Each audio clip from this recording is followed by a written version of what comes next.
Hello, everybody. This is Leslie Flynn. I'm a professor of science education at the University of Iowa, and I'd like to have my colleagues introduce themselves. Hello, Tim Brown. I am in the College of Engineering at the National Advanced Driving Simulator. And my colleague Chris Schwartz, who is sitting at the other end of the table and not near the microphone, is also at the National Advanced Driving Simulator at the College of Engineering.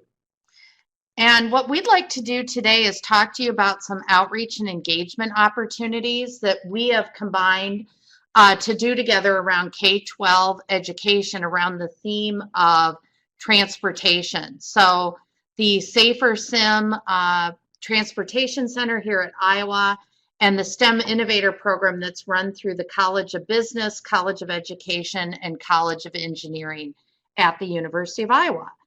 Before we get started, just want to let you know that Amazon Web Services are down. So we were going to show you some video today, and we are not going to be able to do that unless the web services come back up during our 40-minute session. But we will definitely get you the video to watch.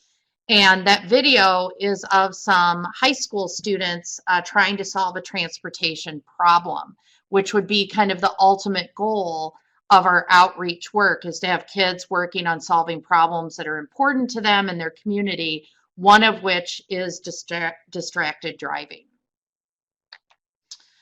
So the first thing we want to talk to you about today is, why did we all get together? I think we met maybe 3 years ago, and there's a couple things that were going on. One is that Safer Sim, it's one of your priorities to do some outreach and engagement.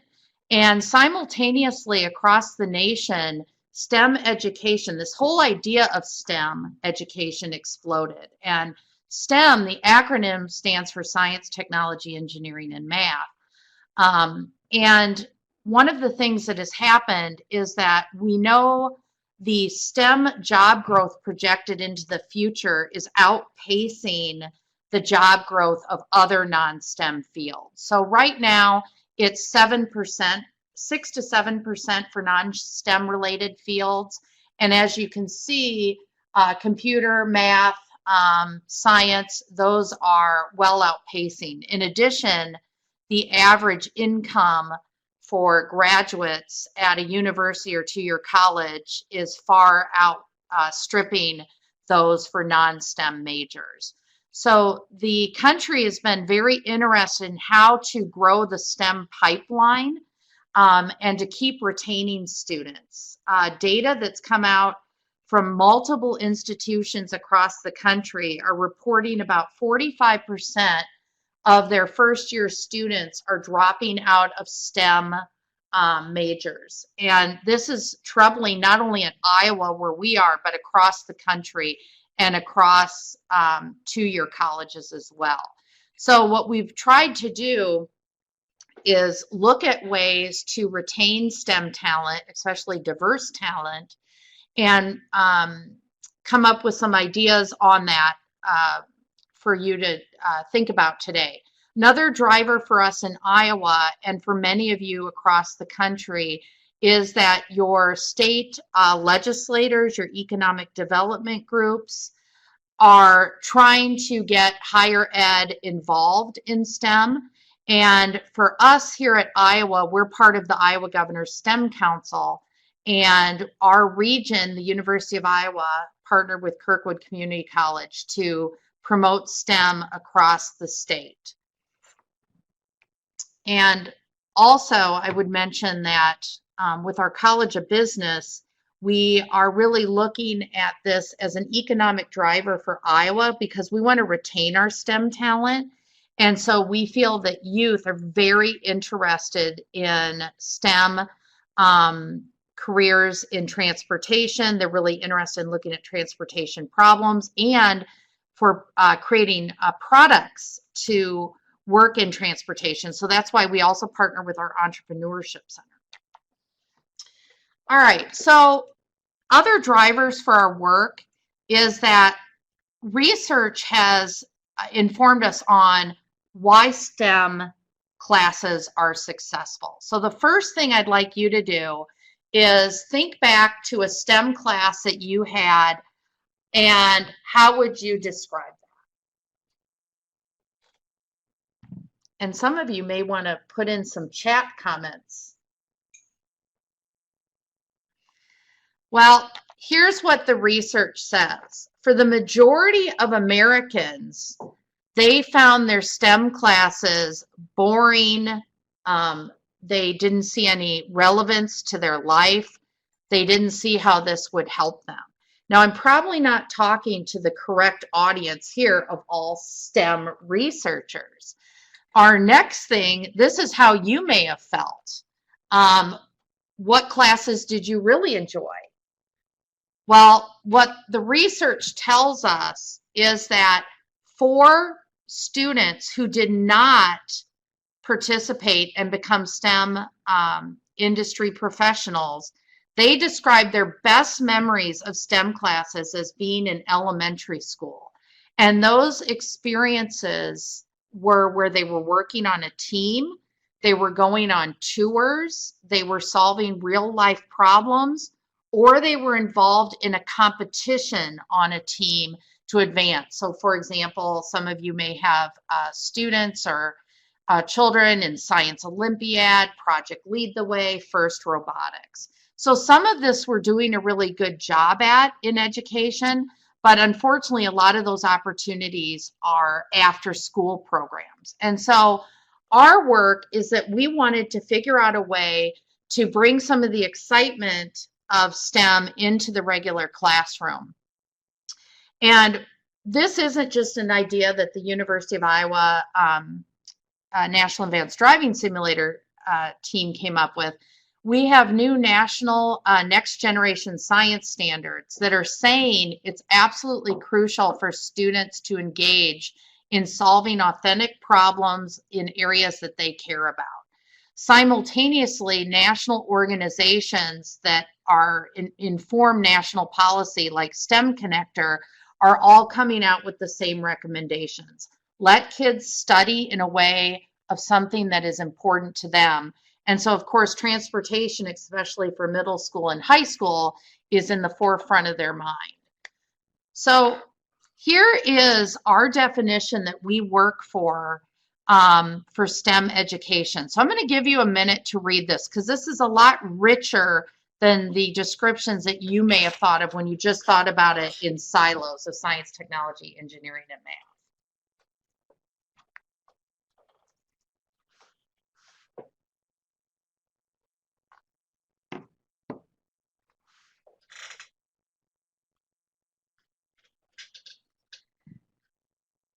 So the first thing is, as you look at this discipline, or this definition, excuse me, there are some elements that are not traditionally attended to in school science and math classes. So I was a former high school physics and chemistry teacher, and I do have to say, I never really thought about how what I was teaching needed to be impacting the economy, worrying about my students getting jobs.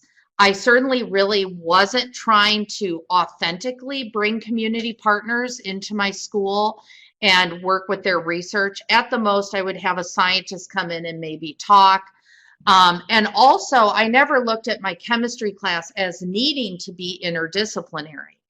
I just figured my job was to teach chemistry and physics. So now what we know is that we want our classes to more carefully mimic the way science actually occurs. And the way science actually occurs is in an interdisciplinary framework. So as I started working with my friends here at the National Advanced Driving Simulator, I was really surprised to find out there's psychologists on board, there's programmers, there's scientists, there's engineers. And so immediately when they approached me, I thought, what a great representation of a real STEM career. And the reason that's important is it will really engage a more diverse group of students in the STEM fields. So one of our solutions that we did is we set out, excuse me, to do some STEM outreach and engagement. And what we did is we took some real life transportation scenarios, for example, driving on wet pavement, driving around town, driving in snow, having deer jump out in front of you. And our goal with our curriculum was to increase the STEM career awareness, for example, in transportation jobs, and the development of the students. So we know when you think about employability skills and 21st century skills, we wanted our students to be able to display those through our curriculum.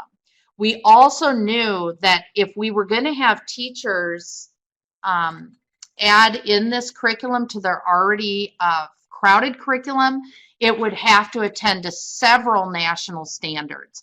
And so for that reason, we've mapped all our curriculum to the science, the mathematics, engineering, entrepreneurship, and English language arts standards, both NGSS and here in Iowa, we did the Common Core.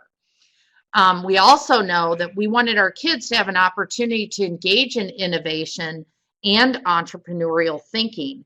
And so they're able to create their own scenarios and come up with their own solutions to problems. And one of the unique pieces of our engagement is that we did involve all partners. We have K-12 students that are testing our curriculum. We have our transportation researchers. We have education and business faculty members working on the curriculum. And what we feel is unique and a great opportunity for everyone listening is to involve your K-12 teachers who are both in service and those learning to be teachers. So at universities, you will always have people training to be science teachers, and this is a good way for them to help you write curriculum for lesson plans, which is a requirement they already have. So real quick, we feel the best way to have a great team is to draw from many sectors and have it be very interdisciplinary. So that's me on the top left. I'm in STEM education. We also have another lead teacher in physics here in our area. We have an entrepreneurship faculty member that works with us and our pre-service teachers. And then, of course, you're probably all familiar with your friends at the National Advanced Driving Simulator, and all of these people have been very engaged in our work together. So what we want to share with you today is some of our curriculum and to point out some things that would be important for you to attend to when you're thinking about sharing this. We will have the curriculum up on our website sometime this spring. And what we're looking for is for you to give us some suggestions of other topics you would like us to explore, to certainly correct anything that you see. We think of these as prototypes. And we think this would be a good place for us to start making some shared curriculum. And as I said, we have 3 units, one on graphing, one on friction, and then one on distracted driving. And we chose these topics of graphing, friction, because they are directly addressed in the science standards and in the mathematics standards. And then distracted driving we picked because we know that this is an area where we have a lot of teen deaths in our area and across the country. And then we also have students working on solving transportation issues by coming up with original solutions to problems. For example, last year, Jareen Denning, who you may know from the U of I, she had students working on ATV safety and what are ways to help solve that problem. In Iowa, we have a lot of ATV deaths. The group last semester was working on teen distracted driving and solutions for that. And unfortunately, that video that we were going to show you, we're not sure that's going to work, but we'll make sure that we send you that link so you can watch it as a really good exemplar of how kids can demonstrate their college and career readiness by working on a project across the semester.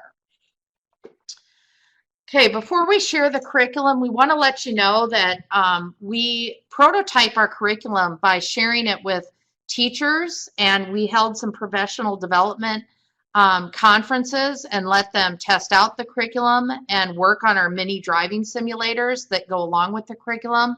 We've also tested this with 80 middle school students on a career day where we were invited to. The faculty and staff here at the driving simulator do extensive outreach and engagement, taking the MiniSim around to schools and to the state fair. And we also have shared this with students at STEM festivals that go on around the country.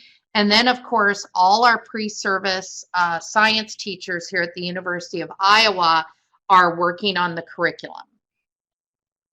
So right now, we're going to switch and pull up our curriculum. And Jacob, if there is a situation where anyone has any questions, did you want to ask us? At the end. Yep. Okay. Sorry, never mind. No questions till the end. All right. So first of all, this is the curriculum that you're going to see. We're not going to go through all 75 pages of it. What I'm going to do is I'm going to just highlight some of the areas of things to think about and the richness of this curriculum for your teachers and a reason that they would want to use this. Many of you maybe already know that you've been asked by either your children's kids or school districts, how can you engage with schools in an authentic way? And one of the things is kids are working on solving problems, and driving comes up a lot with middle school and high school.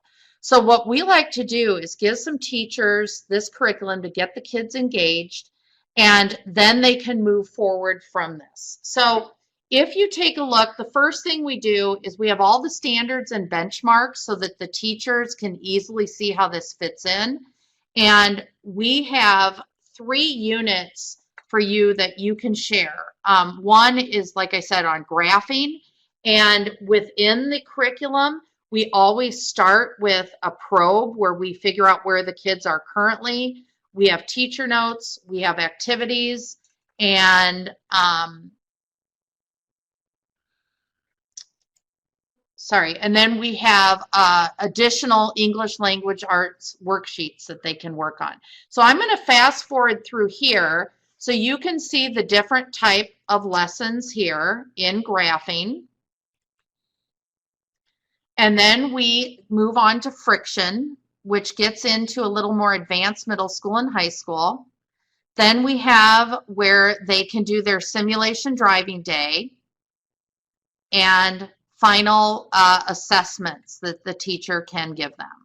And one of the things to keep in mind is we're not able to get this simulator to every location. One of the things we're working on is offline data that could be used that would include videos and data that can be used by teachers that can't get a simulator there. So the curriculum can be used even if you're in Alaska and have no access to a simulator.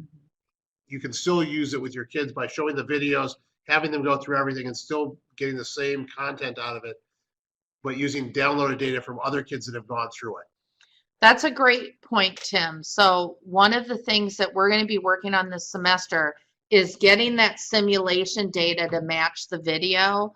And we know when kids are being asked to take their standardized tests, they have to interpret and create graphs. And so this is a great way for them to do that. So we're hoping to provide that service with data sets that your students can do analysis on real-time data.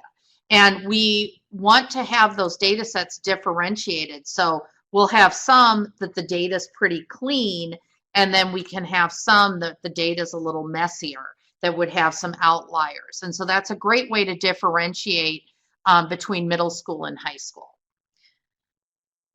All right, so if you take a look here, just to let you know, National Next Generation Science and Engineering Standards, these are really important because they've taken about 60% of the content away and they've said we want students to do a deep dive on a topic.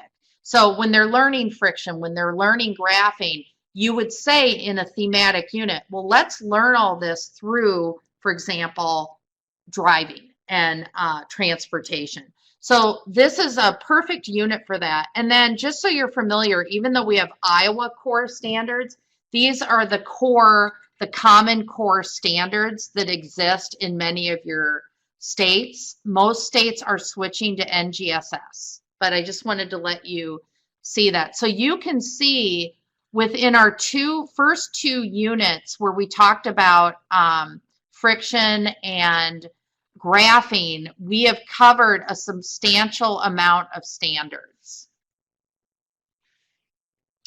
Okay, so let's take a look. These are all the standards. I know we're just going to flip through those. Let's take a look here at an actual lesson and how it plays out. So we're going to take a look at the graphing interpretation competition. And one of the things we know, if you didn't know this, ACT that you take the test is housed right here in Iowa and was invented at the University of Iowa. And one of the main components on their science and math piece of that is graphing. And even though it seems very intuitive to us that students can graph, we know it's one of the lowest scoring areas that students perform on. They don't know how to make graphs and they don't know how to read and interpret graphs. So that was one of the reasons we started with this.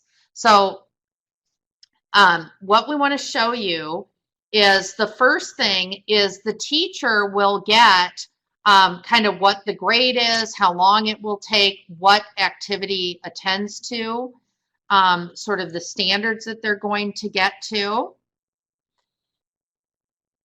And I'm going to start you in on the lesson. So the first thing is that we always start with a preconception. So let's see how you do. Go-kart test run. So before the teacher starts instruction, she will give a little pre-assessment and ask the students to say which person they agree with most. So let me just give you a minute to read this, and everyone choose between Bob, Claire, Carl, and Mary.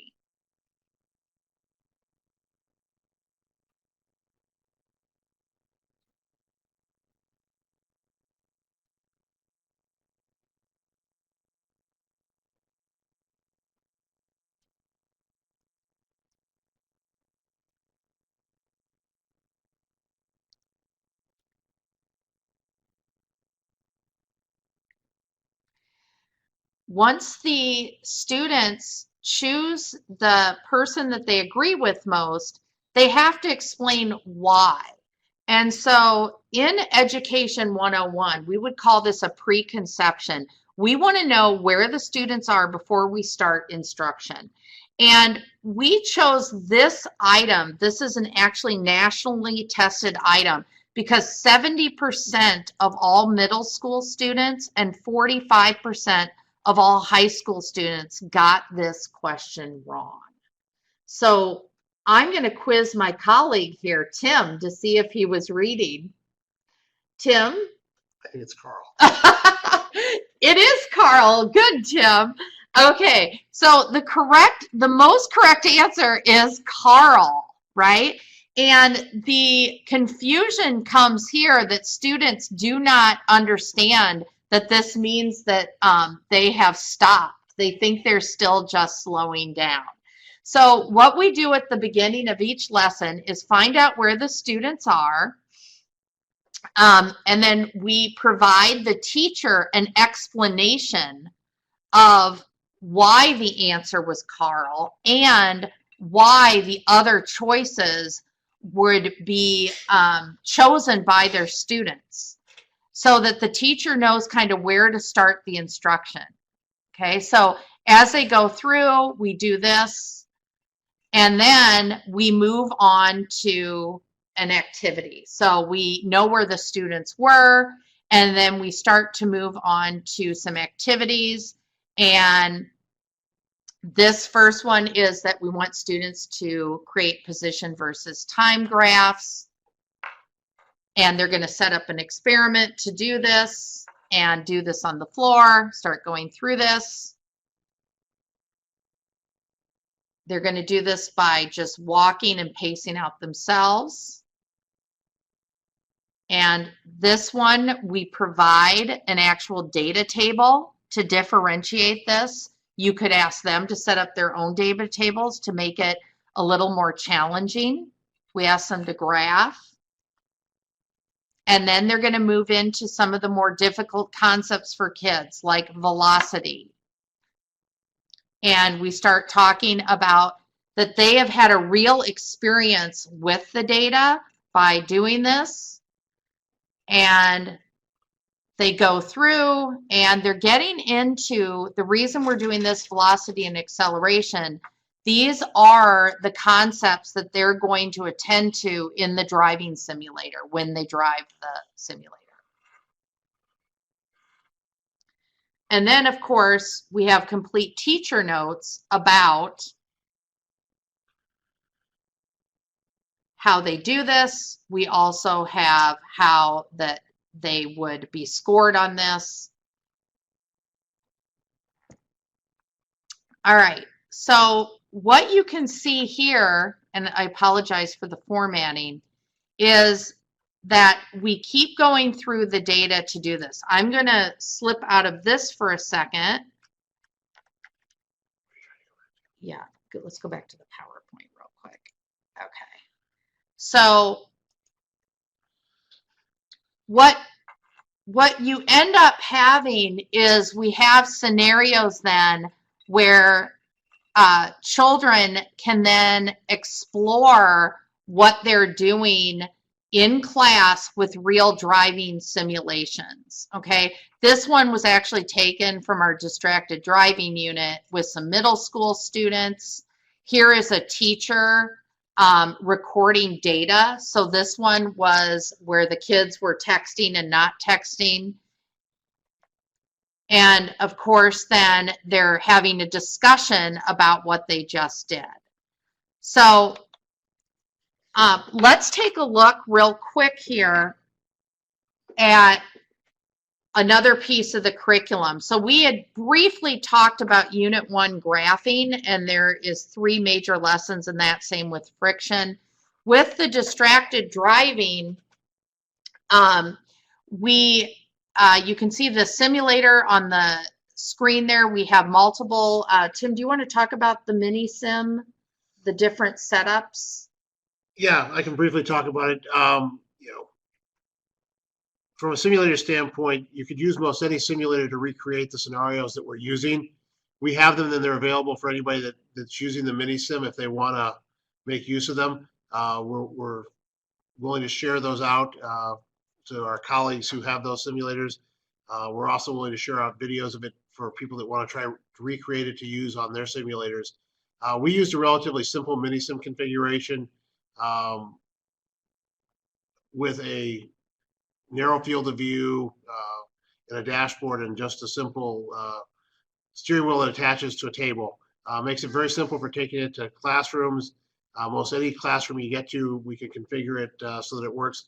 The most challenging is our nice lab tables when you get in there, and you got to figure out how to shorten the legs on it because they're a little too tall to drive on. But we can adapt and overcome in that phrase, or as Leslie likes to say, we can pivot.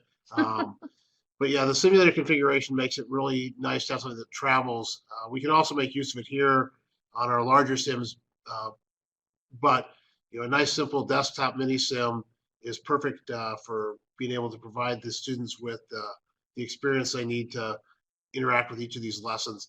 And as we move to different lessons moving forward, it would be the same sort of configuration that we're hoping to capture, something that's easily used on a portable simulator, and also something that we can get data from that we can then make available afterwards, realizing we can't get the MiniSim to every place, but we can try and provide that experience to students who want to go through with this without having to have a simulator capable of going everywhere in the country. Right. So here's a typical classroom. What we like to do is, for example, we would set up, students will work, we like to call it a jigsaw. One of the groups will be working on coming up with distracted driving scenarios and how to prevent those. The other team will be collecting data, and then they switch. So we feel really strongly that this has been impactful.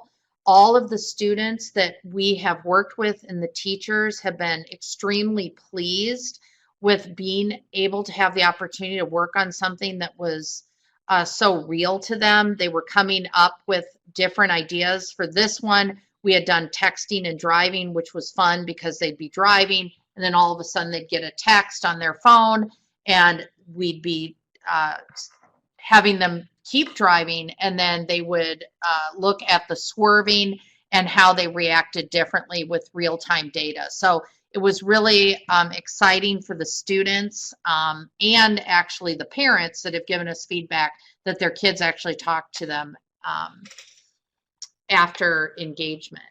I think that's an important thing when we talk about engagement. We last year went over to Bettendorf to do an outreach, and we were there the entire day. And the students we saw in the afternoon were so excited because apparently it was the talk of the lunchroom, as all the students were talking about who had science that morning were engaged in sharing what they had done with their classmates, and we had an excited group. We're heading back there again next week for the same grade level, new batch of kids, and so it's, as we try and reach out to these people, providing something that relates to them, that they enjoy and can get them interested in STEM, is one of the driving factors as we go through the science of driving. As we look at this from a driving perspective, we get these kids who are approaching the driving age, and for a lot of them, that's one of the things that is the focus of their life, is getting that driving license, particularly here in the wide open plains in the Midwest, where you really need to drive to be able to interact and get to events. So it's an important concept, is reaching them where they're at in things that interest them. And so that has been very successful for us in all the outreach we've done using this curriculum material, is it really touches the students in terms of something they're very interested in. And I also, if you haven't been in a classroom in a while, if you take a look at this picture, this is a very rural Iowa school, and you'll see that they have the TV monitors on the wall. Most schools have a very large smart board. And so it's a great opportunity to be able to show these driving scenarios. And the teachers are very creative and come up with multiple ways to have the kids collect data. And then, of course, they can use the simulation data that we can provide. All right, so one of the things that what usually works well, this picture here, one of our student workers, Alec, just setting up in small groups. Most of the classrooms have maybe 25, 30 kids, so we work in teams of 10, and we actually give most of them a chance to engage with the simulator. So as you can see, they had good feedback on this. They really enjoyed it. They were making graphs of their own data, which we know the research shows is very, very important. Okay, what's up next for us is that we are planning on cleaning up some of our curriculum. And for example, that will be available to you. And we're really looking to find ways to connect more units that you think are important in your community. So we really chose things out of the next generation science standards and those areas that were important to Iowans in our work, and distracted driving is a big problem here. So we are really wanting to connect with you and see how we could partner to maybe get an entire curriculum book on the science of driving, science and mathematics of driving. One thing I was going to point out, I have a little bit of time here, is that we have been tracking sort of the skills and attributes of kids that when they go through working on authentic problems that are important to them, what kind of skills can they develop by working with community partners like transportation researchers? So I think it's interesting for you to see those skills on the left-hand side. These in our world are called 21st century skills and employability skills. And so we find those to be really important. And how do we do that? Instructional strategies are we use real world problems that are driven by the community. So the driving transportation researchers can give us real problems that students can work on. And we also like to have them thinking about how could they come up with ideas for the transportation researchers on how to help get their message out. All right, so I think what we're going to do now is, how do I get out of here, Tim? Open it up to questions. Okay, yeah, why don't we open it up for questions? I won't bore you. We have data to support this work, but I think what would be the most helpful is hearing from you, your thoughts on work with curriculum or outreach and questions you have for us or needs you have from us that you would like us to provide.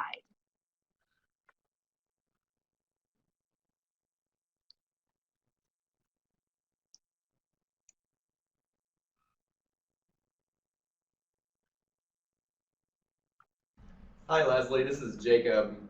Excellent presentation. And I just wanted to reiterate what Tim was talking about, going out to these schools and seeing the excitement and the enthusiasm from these kids for learning. You know, it's really a sight to see how excited they are to use the simulator and to actually learn some science concepts. But my question is, what do you say to, you know, a teacher or a school administrator who they might be stuck in, or they might want to stick with the lesson that they've been teaching for X amount of years. They don't really want to change their, you know, their lesson plan up. What do you say to people like that who are kind of stuck in their older ways and don't really want to think outside the box? Yeah, well, thank you for that question. First of all, I think that this curriculum is a resource tool for teachers, and you want to go after that low-hanging fruit. There are many teachers who want to engage in more innovative practices and have their kids involved in working with real data and with real community partners. Some of those teachers are on this webinar right now. These are teachers that are trying to learn how to sort of infuse innovative practices into their classroom. So my advice is, you know, we're not going to change teachers by our curriculum. We can act as a partner to help them when they reach out and say, hey, we really want to do something innovative and creative and give our kids a real feel for what science is really like. And I think that's important to mention here, that we know one of the reasons kids drop out of science, it's not till they get their PhD that they actually engage in real science, because they're used to going through classes and they're taking notes.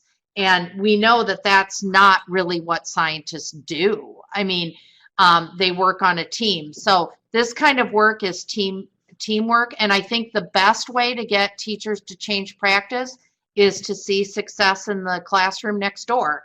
And when they have someone bringing in a MiniSim or the kids are doing these driving scenarios, the teacher next door will ask their colleague and say, hey, what is that? Can I get involved? Thank you. Yeah, so I guess we will open it up for any other questions or suggestions from any of the other participants here.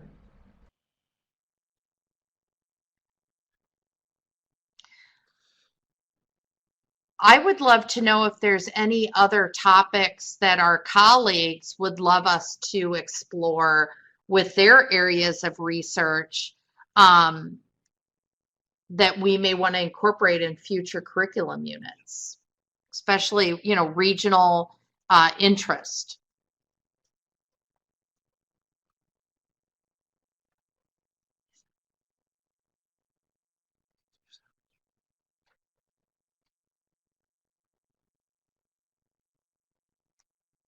I see we're having a message come in from Steve Savage. Thank you, Steve.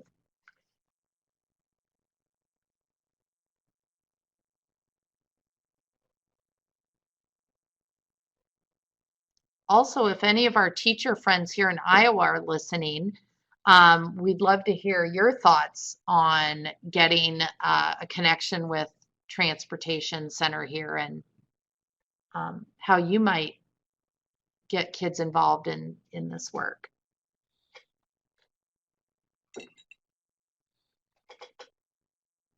And also for our teacher friends in Iowa, I will leave my email address in the message box if anyone is interested in this curriculum or interested in the school visit. You can contact me. I'll write that here shortly, and we can try to work something out for you and your school. So Leslie, I don't know if you can see the Steve's message. I can read it to you here. Steve said, we are particularly interested in individuals with vision impairments. How feasible do you think this MiniSim would be to take out to support groups, etc.? Also, do you have any experience with eye tracking add-ons? So, the MiniSim is a powerful tool that can be used for a variety of purposes, whether it's educational outreach, whether it's research, and we found it to be very useful on the outreach side of things. I think taking the MiniSim out would be very useful. I think the question would be, as we look at reaching out to individuals with vision impairments, what do we want? What's that lesson, or what is that element that we're trying to demonstrate to them? And so if we think about it from a vision standpoint, if you've got somebody who's got maybe they have macular degeneration, or they're starting to have vision issues at the older end of the spectrum, you could use the MiniSim to kind of demonstrate what some of those decrements are and strategies for adapting as vision is reduced or useful field of view reduces with age. And so I think there's a variety of things that can be done from that front. It would really be a matter of trying to lay out what that curriculum or what that piece is. And if we think about it from the flip side, that vision science side of things. So if we think about it from a science of driving standpoint, and we think about lessons or curriculum pieces that might be used with K-12 students to better understand what those vision impairments are, I could envision a series of lessons that maybe are more biology related, and then taking it into the visual search side of things. We could use a head-mounted eye tracker to kind of demonstrate what's normally done, and then maybe you could start looking at what happens if we obstruct part of their view. Use a pair of goggles where we block out part of their vision, and look at how their scanning patterns have to change so they don't miss elements in the world. And so I think there's a lot of potential interesting options there, depending upon what you're trying to do, whether it's an educational outreach effort, whether it's a curriculum effort, or whether it's a driver training element. So, Stephen, I hope that answers your question.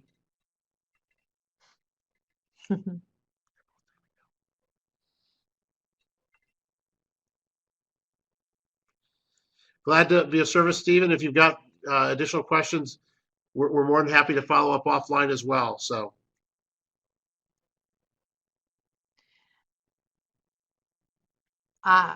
So Jareen asks about driving scenarios with bicyclists and pedestrians and other vulnerable populations.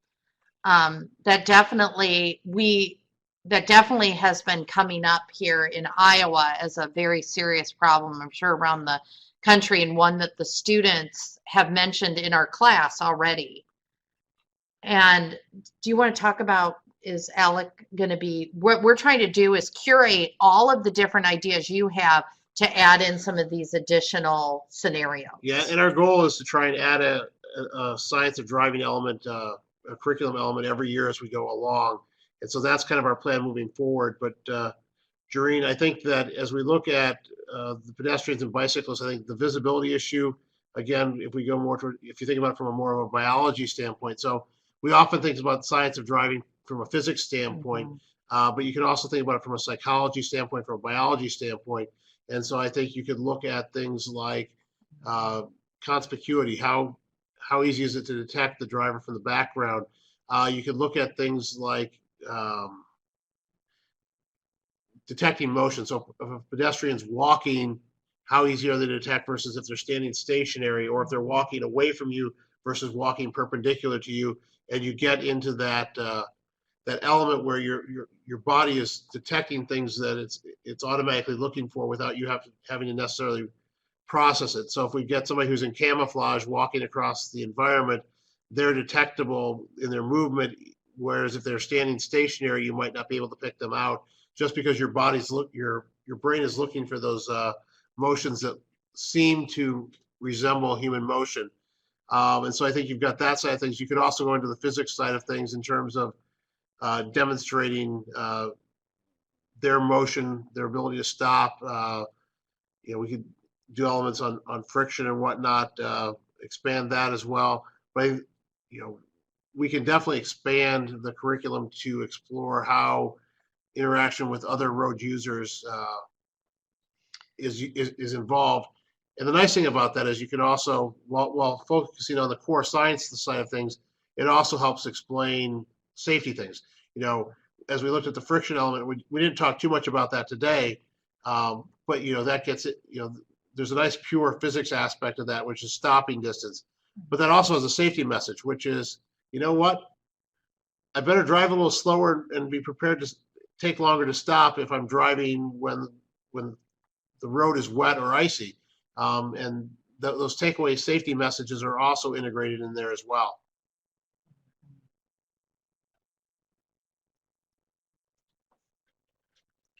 I know the high school kids that are working on pitching ideas for us of what they want to work on.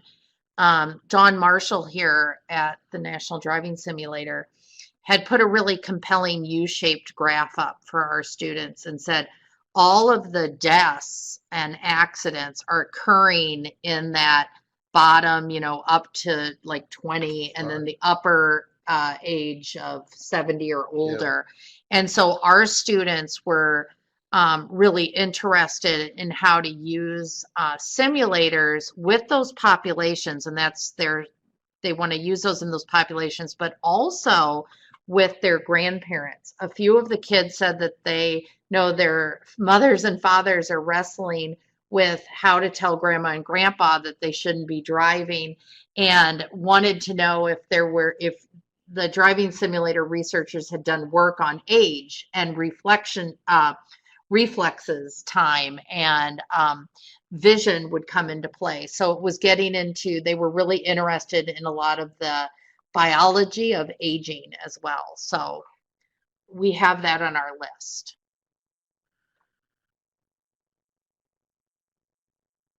All right. Is there any more questions about education or outreach in general that you'd like to discuss while you have the education professor online? We certainly, I know from our end, we want to expand our work, and we, are trying to think about looking at grants and things like that from other foundations. And of course, we would love to find and get connected with you if you were interested in this sort of outreach and engagement, so that we could put in a grant together and maybe do some of this work. So you could certainly let Jacob know if you'd be interested in working on something like that with us. Sounds good. Jacob, I don't see any more questions coming in. I don't see anyone typing right now. So, Yeah, I was just gonna say, yeah, if no one else has any other questions, we can wrap this up. Like Leslie just said, if you do have any follow-up questions or any specific requests, feel free to shoot me an email. My email address is in the chat box. We will put a recorded version of this webinar up on the Safer Sim YouTube channel. That should be up within 1 to 2 days. So if you do want to come back and listen to some more of the material or share this with maybe a teacher that you know or someone who might be interested, look for that on YouTube probably by Thursday. But thank you everyone for joining us, and we will see you at our next webinar. Thank you.